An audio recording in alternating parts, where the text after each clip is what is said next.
This episode of the D-Lew Podcast is brought to you by Goalie Nutrition. As someone who's used Goalie for quite some time, I can tell you that they're not only very good, but they're very beneficial. My favorite are the Super Green Gummies. The Super Green Gummies are uniquely crafted with a spectrum of essential nutrients such as vitamins A, B12, folic acid, and thiamine. It supports a healthy liver function, healthy nervous and immune system, digestive health, a boost to your metabolism, and overall health and well-being.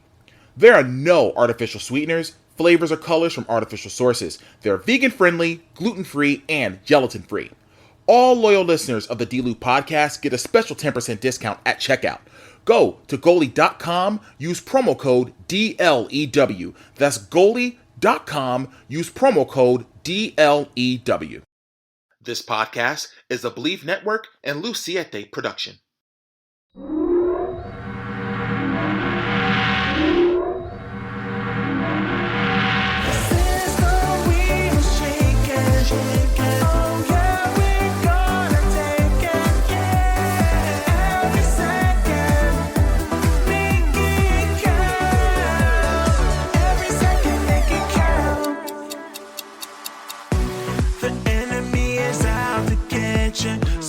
Welcome to another edition of the D-Lew Podcast, brought to you by Believe Network. I'm your host, Derrick T. Lewis, and as I'm recording this on a Wednesday night, I want to take the time to dedicate this episode to the late Tina Turner, who passed away today at the age of 83.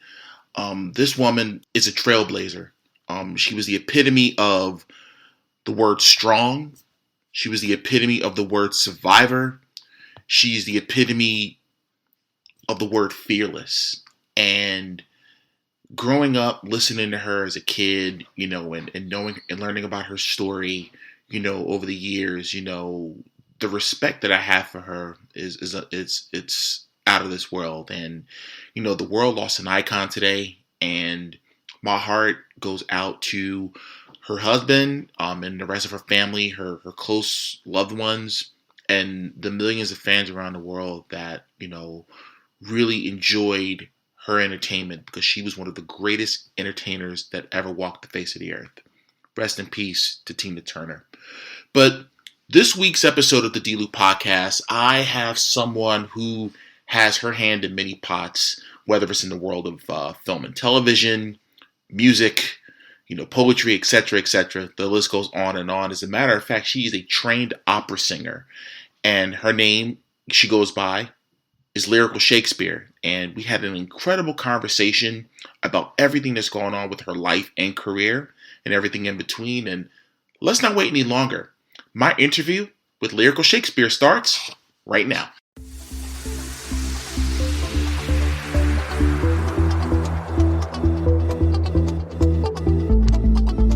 Well, ladies and gentlemen, right now I have an individual that, quite frankly, has her hand in many pots in the world of music, film, television, and just overall aspects of entertainment. She's the assistant director for a TV show called The Calling. She's the creative director of a TV show on iElevate TV called Unboxing Faith with Onyx Keisha. She's a showrunner for the LGBTQ Film Festival in Atlanta. She's a classically trained opera singer, clarinet player. The list goes on and on. Ladies and gentlemen, I give you the one and only to the D-Lew Podcast, Lyrical Shkspr. Thank you for coming on. How you doing? Hey, Derrick. Thank you for having me. How are you this evening? I'm doing great. Thank you for asking. Much appreciated. Much appreciated. Well, again, it's an honor and a privilege, like I said, for you to come on to my show. And we're going to talk about all aspects of your career. And right off the bat, I guess we're at the tail end of this pandemic and everything, but obviously, for a lot of us creatives, adjusting to the new norm has been an extremely difficult challenge to a certain extent, because it was something that we weren't accustomed to. So tell me a little bit about your journey through the COVID-19 pandemic through 2020 till now. Well, at first, the pandemic was kicking my butt. I'm going to be honest with you. In my 9-to-5 daytime job, I work as a dementia practitioner. Mm-hmm. And at the beginning of the pandemic, it was very hard trying to already manage a very heartbreaking disease in circumstances that were already constantly changing on a daily basis. But it was through that experience of kind of weathering COVID and working in the healthcare industry that started this career pivot that got me out my house and back into the world of music and entertainment again. So for that, I'm thankful. Now, did you take a break? Now, was there a break that you took between, I guess, the beginning of your career and starting back after? Really?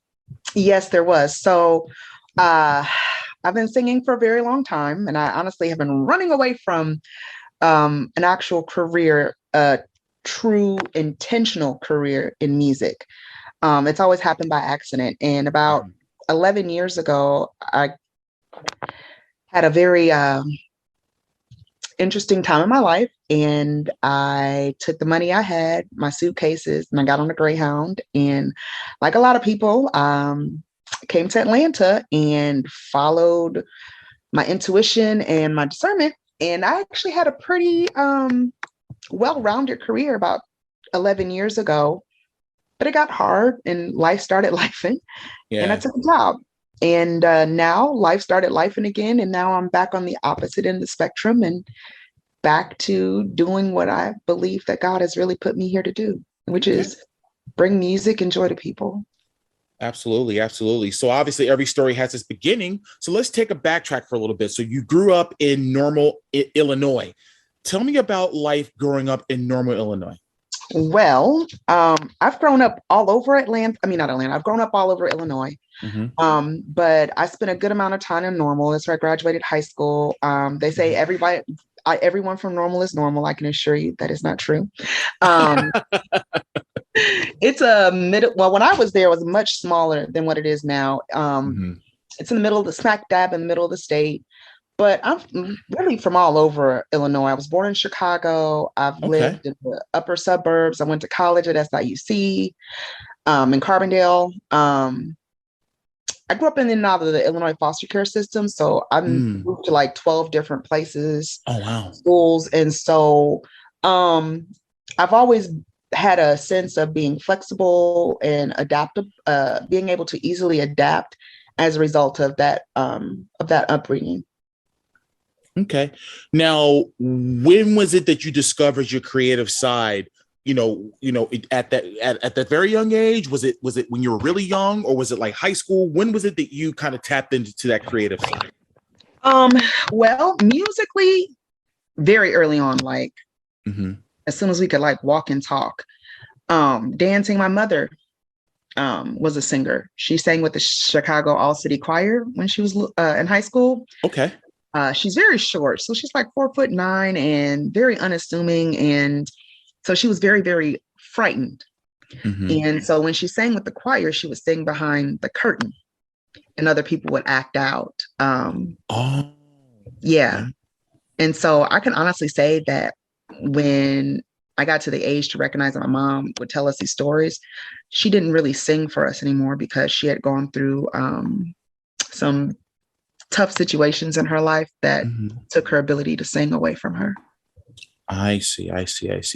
So moving on from that, when you said you were classically trained opera singer, when was it that you started taking when you realized that you were tapping into some untapped potential? When was it that you started taking lessons, because I mean, opera singing is not easy, you know what I mean? And it takes a certain talent to do. So talk about that a little bit.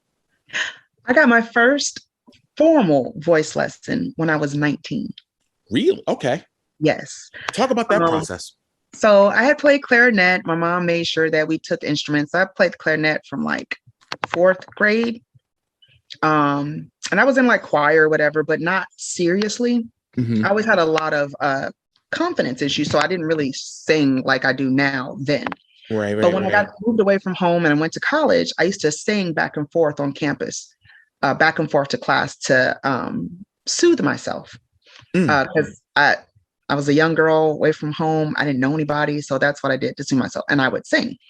And this individual, John, another student, would see me and say, "Hey, look, what's your major?" And I was like, "I'm a history major." And he would look at me like, "What's wrong with you? You're a history major." And I'm like, "Bro, I'm a history major."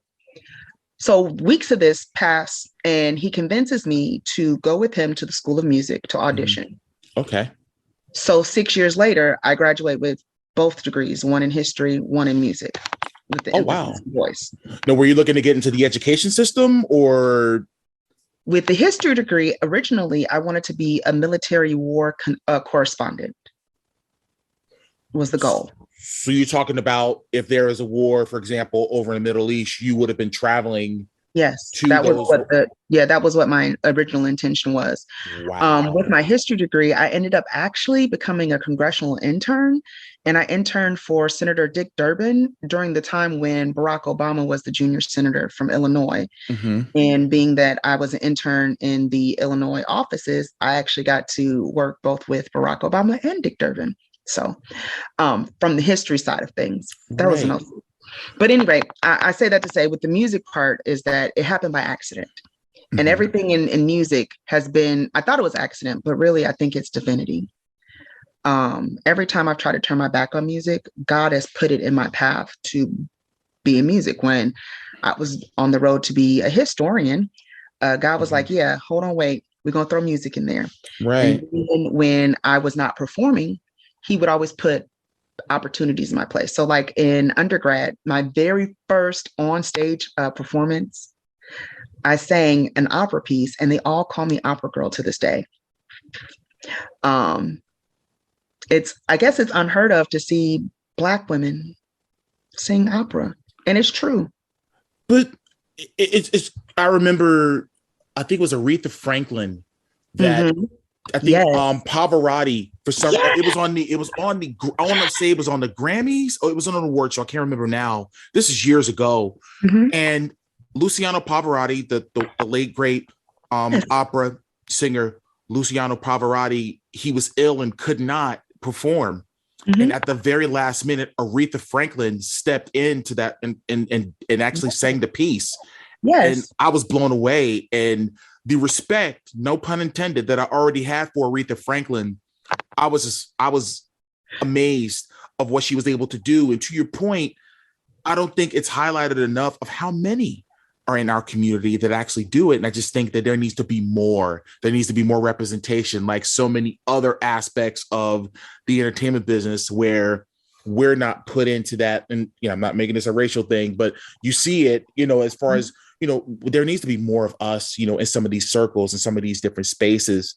But I wanted to ask, what was the biggest piece of advice that your first opera, when you started taking lessons, what was the best piece of advice was given to you? They talked about Jesus. They're going to talk about you, and being an entertainer or being a musician comes with a lot of rejection. And if you can't face some rejection, then how are you going to be worthy of the acceptance? So get your skin thick now, because it's only going to need to be thicker. Yeah, I can tell you in the most confident way possible. I've been in the entertainment industry going on 13 years now, and I cannot even begin to tell you how many no's that I've gotten over the last almost 13 years, from auditions that I've traveled to Chicago. My very first movie audition, I took a Greyhound 39-hour round trip to Chicago for an independent film that was very low budget, and I didn't care. I just wanted to audition for it. And, technically they don't have to reach out to you if you don't get the role.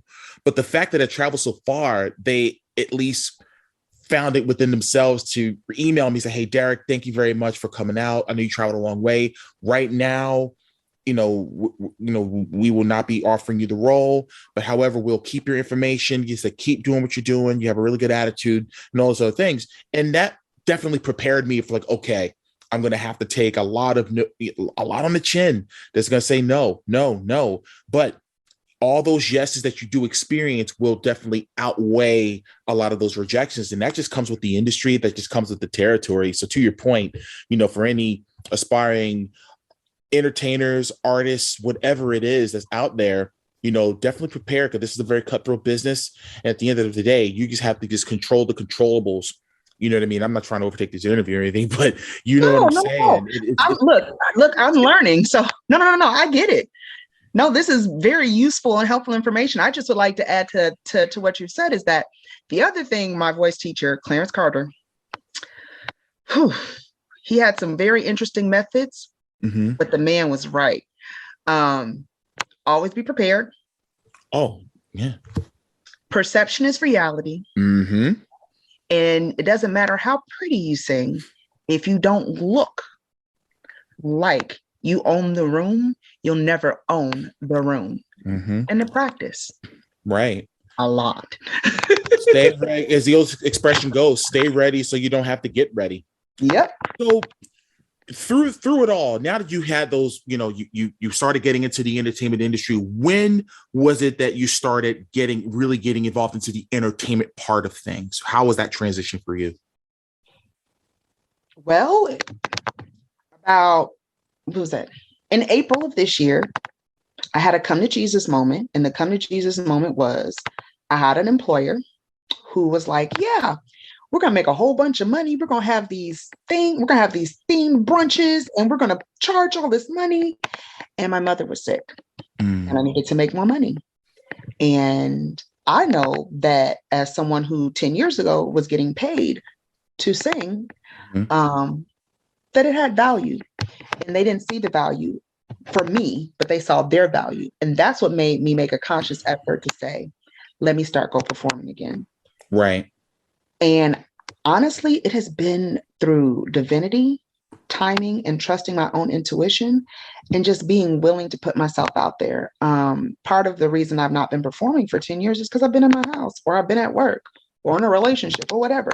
Right. But when I started coming out my house, TikTok introduced me to Black coffee, which introduced me to my next opportunity, The film festival for Black Pride, that was because I was willing to volunteer and do community service. And from there, that's how I got the opportunity to be a showrunner on the episode of Unboxing Faith. And then from there, that's how I got the assistant directing position. So I guess I'm saying really is that learning to become truly self-aware, or as much as I can, because no one's ever really truly self-aware. Right. That's a process. It's a practice. But becoming more aware of intentionality and being willing to really learn. Like I've learned a lot from just a lot of these experiences I've had in the last 7 months. I've done more in 7 months than I've done in my lifetime. Wow. Now, on that note, what gives you inspiration when writing music? What gives you that inspiration? What do you tap into when you're writing? Because obviously everybody has their own process, right? Everyone taps into a different source, no matter what it is. It could be something that's motivating, or something that could have. They're both motivating, but it could have been something that may have happened, or something that you saw, or was like, you know what, I need to write. So, what are some of the things that motivate you to write and create? Sadness. A lot of my songs start in sadness, and I think it's because I've always had a difficulty with verbalizing my emotions. Okay. But when I'm experiencing extremely intense emotions, that allows me to be able to tap into my writing process. But ultimately, I write a lot about the experiences of others, like my mom, my friends, love when it comes my way. For sure. Sometimes, a lot of times it's about social justice kind of things. Like I get really passionate about elders, and I get really passionate about treating people with respect, loving one another. Right. I write from the perspective of the people that most people don't see, because I felt like a person who's not been seen. Yeah. And I like old school R&B too. So that's the other part. That was the perfect segue of my next question, actually. And I was going to ask you, who are some of your influences, past and present? Okay, let's go past first. We're going to start with Roberta Flack. Okay. Let's throw a little Grace Bumbry in there. Let's throw some Curtis Mayfield. Oh wow, you're going back. Okay. Then let's sprinkle in a little bit of Shaka Khan. I actually was Shaka Khan one year for a Black History Month tribute, like full on. Yeah, it was like a big production. It was in Savannah. Anyway, Okay. Let's see. Currently, I experience music organically. So unless it comes across like my stream or someone introduces it to me, because I don't listen to the radio, I don't watch TV regularly. Yeah, I don't even like listen to like regular radio even. So a lot of my musical influences are things that people have introduced me to. So like right now, my favorite song is Comfortable by her.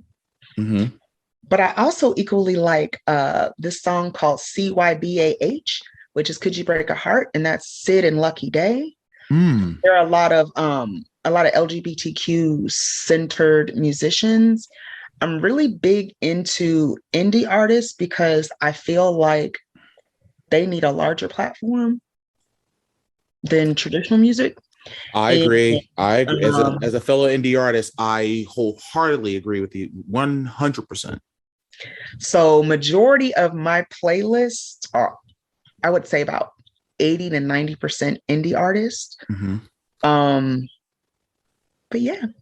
Oh, and I listen to a lot of radio pusher artists too. So like Q-Motion input. Don't tell them that.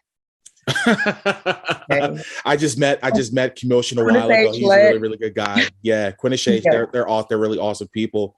This episode of the D-Lew Podcast is brought to you by Goalie Nutrition. As someone who's used Goalie for quite some time, I can tell you that they're not only very good, but they're very beneficial. My favorite are the Super Green Gummies. The Super Green Gummies are uniquely crafted with a spectrum of essential nutrients such as vitamins A, B12, folic acid, and thiamine. It supports a healthy liver function, healthy nervous and immune system, digestive health, a boost to your metabolism, and overall health and well-being. There are no artificial sweeteners, flavors, or colors from artificial sources. They're vegan-friendly, gluten-free, and gelatin-free. All loyal listeners of the D-Lew Podcast get a special 10% discount at checkout. Go to goalie.com, use promo code DLEW. That's goalie.com, use promo code DLEW.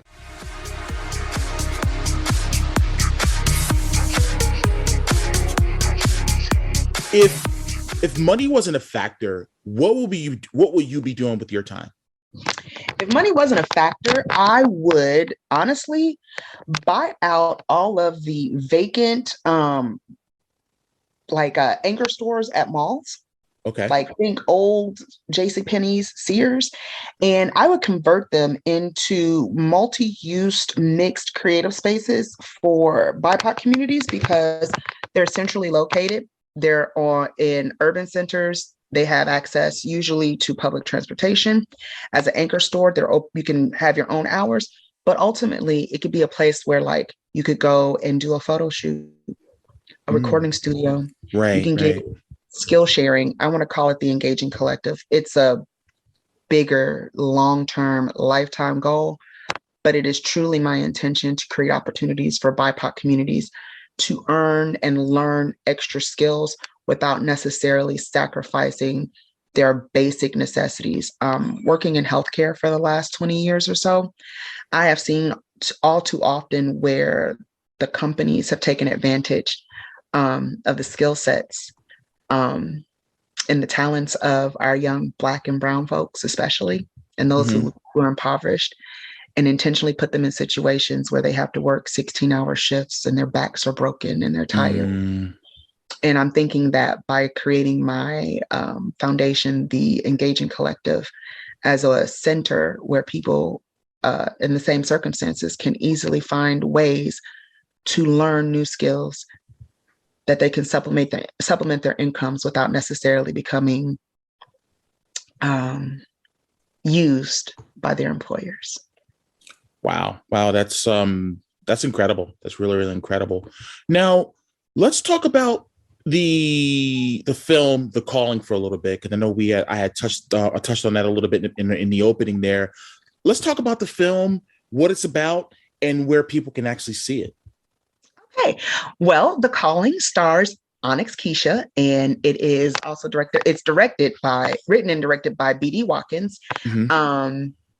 And it is about a young woman who is part of a religious family, who is training to be a minister, and is a late in life coming out lesbian. Okay. And it is about a lot of that journey and the turmoil. And for me, it's relatable because as someone who is also a late in life, I came out when I was 25. Okay. It's relatable, and also coming from a very devoutly religious family, and just what that could potentially look like. It really resonated with me. So, and I think it'll resonate with a lot of others. It's going to be available on iElevate TV and also Tubi TV, and it premieres on December 10th. Okay. All right. So for those that are that are going to be paying attention to this, definitely check that out when that does become available on any one of those platforms. And thank you for sharing, for sharing that. Now, who is the most influential person in your life, and how did they impact you? Like currently, right now, or like whole life? Whole life. There's a lot of people, but for right now, I'm gonna say my Uncle David. Okay, let's talk about him. My Uncle David is married into my family. And you know how they say if they wanted to, they would. My dad ain't been around ever, but Uncle David is the true definition of if they wanted to, they would. This man taught me how to drive. He taught me how to smoke cigars. He taught me how to pick up girls. He would take me back and forth to my speech tournaments and my chess tournaments. He wrote me the most amazing poem when I graduated from college. And it's called Driven. And when I say every single office I have ever had, that poem is on the wall in my office, because he was really one of the first persons to actually see me and not what people thought I should be or who they thought I should aspire to be, especially as a young person. Right. And like, for example, on this journey, he probably will never know this. I don't know if he'll listen, but this summer, when I was going through this pivotal transformation, if you will, there was this night where there was a game night, and I had taken my assistant Sunday, and she wanted to learn how to play chess. And my uncle taught me how to play chess. And women playing chess, especially Black women playing chess, is also like apparently not a thing too much. So when I went to this event, it was a bunch of it was a lot of men. And you could tell that it was mainly a male dominated space.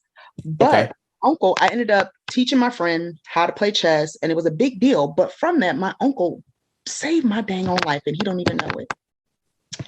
I told him the story about the chess game and how I was teaching people, and my uncle paid me $1,000 for being able to reteach the lesson he taught me when I was 12. And this was at a time where I had just quit my job. I was literally walking on faith. I didn't know where my next meal was going to come from or anything. And I was just telling my uncle about this game that I had where I played chess, and all of the guys were like, oh my gosh, you play chess really well. But my uncle has always shown up for me in a way that maintained my integrity, my pride, my character, but has also always equipped me with the ability to read the room, maintain ladylikeness, but also be able to hang out in any spaces too. So my uncle really is, it's not my story to tell, but let's just say that he's overcome a lot that has made me realize that there isn't anything that I couldn't overcome. And it's incredible how we're just segueing our way through this interview. I mean, you're literally, it's like this interview was meant to happen. And I was going to ask, what challenge in your life shaped you the most and why? My mom.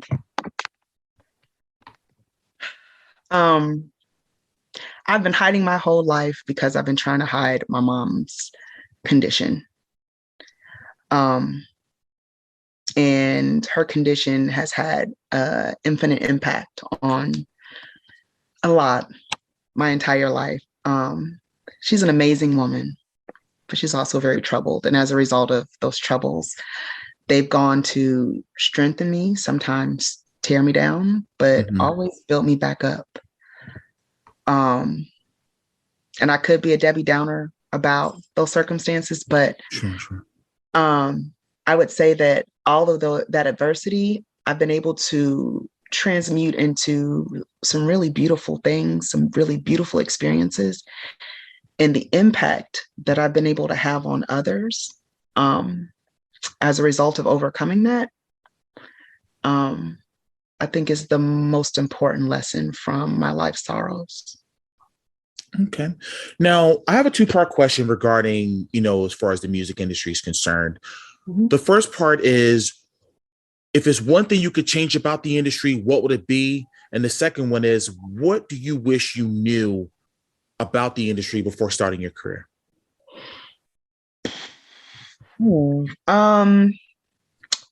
Equity. So I've had lots of glow ups, but as a young lady, 10 years ago, being a voluptuous, plus size, amazing entire entree like I am now was not the move back then. And one thing I wish I could change about the industry is that I wish that there was truly more equitable focus on the talent and not just the aesthetics. Because I could look like a grown boy or I could look like a Barbie, but at the end of the day, my voice is still the same. Right. And I'm sure that's similar for a lot of indie creators, that they feel like they can't even begin to create because they don't meet some magical man-made standard. Right. Something I wish I'd have known about the music industry before I begun my career. I needed to either win the lottery, stack some cash. I need a financial planner. Stack your money, get the money. Because if anybody tells you it don't cost money to make money, they're telling you a lie. And that's in any field if you're self-employed. Like, people don't understand, like, if you want to start a lemonade stand, for example, I'm just giving an example. If you wanted to start a lemonade stand in front of your house, you're going to have to spend money on ads, because you're going to have to hand out flyers, right? They don't pay for themselves. You're going to have to buy lemons. You're going to have to buy a squeezer. You're going to have to buy all these other things. You're going to have to build a stand. You got to buy that, so it does. So when you are indeed self-employed, you have to put in the money, the capital, so to speak, to make money. So I totally understand what you're saying. I mean, for me as a recording artist, there's advertising that I have to pay for, that my independent label, Siete Music, which is the production company of this podcast, I have to put money into that it has to pay for this. There's so many other aspects in it, even from the acting side, there's like Actors Access and there's casting networks, all these other things the artists have to pay for. IMDb Pro, you have to pay for that. There's a lot of things, and that's the unpretty side of entertainment that a lot of people don't understand. It's more than just, okay, I have a camera phone and I can film myself do videos or whatever the case. And that's great. And this is no shade on anybody or any content creator that's out there. But for those that are really they're in wanting to get into the trenches in regards to working on your craft, paying for acting lessons, pay acting classes continuously, paying for voice lessons, all those, it costs money. You know what I mean? Your pictures, you have to update every year. You have to pay for that. You're updating your headshots. So you hit the nail right on the head, because it is so, so true. So again, for any aspiring artists that are out there, we're not trying to say this to scare you, but this is reality. It's true reality, and it can make or break your journey if you're not really prepared for it. Absolutely. And again, the more you put into it, the more you're going to get out. Yes. Indeed. And it Now, ain't just money. It's also hard work, elbow grease, and the ability to willing to actually learn and listen too. what's the old expression? I'm smart because I know I'm not, and I listen to those that are. Exactly. That's I heard that quote a long time ago from ESPN personality Stephen A. Smith. He said that quite. I was like, that is very, very true, because if I want to be around, I want to surround myself with those that have been there and have been successful in that endeavor. You know what I mean? And I would not take advice for someone that has never walked a quarter mile in my shoes. I can't, especially if something has someone has never done this before, you know? Yeah, that would be ill-advised. Yeah, I can't. I refuse. And I've had people that has tried to offer me like advice on something they have no clue about, and I'm like, okay, you know, and I just kind of just move on, because it's like you can't allow, you know, any negative vibes that are out there, because people are trying to plant seeds and it's not good. Even if it's your friends and family. Yeah. Sometimes those who are closest to you cannot really see you, which is strange, right? Right. But sometimes people, especially when you're trying to do something that hasn't really ever been done before in your social group or your family dynamic, it can be really hard going against the grain. Right. Exactly. Now, what's the funniest story that you tell people about yourself? What's that one story that you just tell people and it's hilarious? Oh God. Story about me. I don't really have one. That's hard. I don't know. When I did the Miss Evanescence pageant, in undergrad, I got up and I got on stage, and I get up and I get ready and I go, I was like, just kidding. And everybody, there's like 20,000 people in the stadium. And they all like, because by this time I have this reputation for being the girl that sings on campus all the time. Mm-hmm. They all get up laughing. I get a standing ovation before I actually really start to sing like my actual song, which is a song I had written. And it was also the first time I had performed a song I had written. Mm-hmm. And then I ended up becoming like the winner of the pageant. I had no idea that I was going to win. So that's a story I tell all the time. That was actually pretty good. May I say that was excellent. Wow. Unbelievable. Now you mentioned, now again, I touched on a little bit before, you said you were on The Voice. I auditioned for The Voice. That's what you auditioned for The Voice. Yes. So I've auditioned for The Voice 8 times. Really? Let's talk about that for a second. I started auditioning for The Voice as early, maybe 18 years old. Mm-hmm. Sang with American Idol and like all of like the performance shows. But when I was younger, I was 300 pounds. I had big Coke bottle glasses. When I say I've had a glow up, I mean, I had a glow up. But I've always had the same voice. And every time I've done original songs, I've sung arias, I've sung the most popular pieces. I just don't think I have the je ne sais quoi. But you know what I did this time? I auditioned for the last time for The Voice this year. I just did my audition on November 10th. It's a video submission. I got like 900 likes, which is really cool. Didn't expect that, but I've not heard anything back from them at this juncture. So we'll see. It's still early.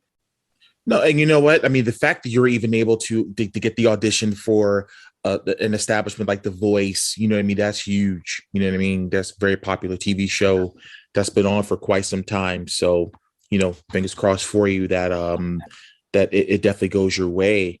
Now, why are you so passionate about what you do?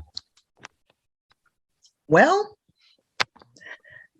when I was younger, I kept thinking that other people, other organizations, and things would be the platform in which for me to be able to advocate for others. Mm-hmm.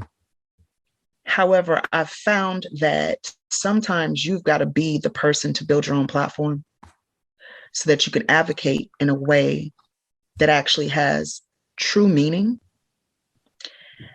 And I know specifically now what exactly it is that I want to accomplish. And I realize that trying to help our communities within the current dysfunctional system is an exercise in futility. So you got two options. You can either work within the institution from the inside or build a new institution. I'm working on trying to create a new institution. Awesome. Now, before we get out of here, I just wanted to ask again, as far as where you're performing and between, obviously 2023, where can people find you? Obviously, I know you're in Atlanta. Will you be traveling? Will you be doing all those things? So talk a little bit about that. Yes. So I am going to be the newest host in the Black Coffee Atlanta Arena. I am going to be hosting second Sundays at Black Coffee Atlanta, and it'll be a singer-songwriter set. And I'll also be featured that day. So that's awesome. In addition to that, I will be performing all over Atlanta, specifically the Love Below Speakeasy, Apache XLR, as well as Urban Grind, and I hope to eventually make it to the songwriters competition that's held at Eddie's Attic, which is super awesome because that's where like John Mayer was discovered, and they discovered NDRE at Apache. Apache's awesome, by the way. And I am still auditioning for a number of films and television, and also writing my own projects. So let's see what 2023 and beyond brings. Absolutely. And on that note, where can people find you on social media, your website, and all aspects of where they can find you on the social media platforms? All right. Well, you can find me on all social media platforms at Lyrical Shkspr, and that's spelled LYRICALSHKSPR. And that's on TikTok, Instagram, Facebook. I am currently launching a website, which will be of the same name, lyricalshkspr.com. But in the interim, I can be emailed at booking@lyricalshkspr.com. That's LYRICALSHKSPR.com. I assure you I can spell my own name. I've changed the spelling so much to make it shorter for social media. Right. Yeah, because you want to spell it the right way, but of course, social media, right? We want to make sure we're doing it there. Well, again, Lyrical Shkspr, it's been an honor and a privilege to have you come on the D-Lew Podcast. And again, best wishes to you, your future endeavors, and all that you're doing. And I'll definitely have you as definitely come. You're always will be a friend to the show, and we definitely look forward to talking to you. All right, thank you again, D-Lew, and have a great day. Thank you for having me. Well, that does it for this week's edition of the D-Lew Podcast. So I'm going to thank Lyrical Shkspr for stopping by and giving us the 411 on all the things that she's doing. And I wish her all the best in what she continues to do. This past weekend, I was at the ECWA high stakes event in Morganville, New Jersey, and I had the absolute honor and privilege of being the ring announcer for the Machine Sam Shields' very last match. He retired. Win, lose, or draw, he's done. And congratulations to Sam and all of his accomplishments that he's done in the world of professional wrestling. And it was an honor for me to have been a small part of your journey. So thank you. I appreciate it. Speaking of pro wrestling, this Friday and Saturday, I'm going to be all over the place. I'm going to be at SWF's American Main Event at the Mecca in Ridgefield Park, New Jersey. Tickets are on sale now at swfwrestling.com, or you can get your tickets at the door. Meet and greet, and the doors open at 7 p.m. and bell time is at 8 p.m. And on Saturday, I'm going to be at the world famous Monster Factory for Passion. Bell time is at 7 p.m. You can get your tickets at monsterfactory.org or you can get your tickets at the door as well. You can enjoy a great night of professional wrestling. So like I said, doing my ring announcer thing literally in North Jersey and in South Jersey. So I'm going to be everywhere. Looking forward to it. So you can go get my merch, all right? I got some hoodies and got some really cool tees at my merch store. It's shop.derricklewis.com. Social media, Twitter, Instagram, TikTok, Snapchat at The Real D-Lew. You can also go on Facebook. You can follow me there. It's Derrick T. Lewis official page, okay? If you listen to this podcast for the very first time, make sure you hit the subscribe button so every single time that new content is available, you get it automatically and you don't have to worry about it. You don't have to look for it. Just hit the subscribe button so no matter which platform that you're on, if you're on Spotify, if you're on Amazon Music, if you're on Apple Podcasts, or whatever it is, make sure that you hit subscribe and you get all new content every single week. Well, I'm going to get out of here, and as I always say, no matter what you do in life, always remember to make it count. See you next time.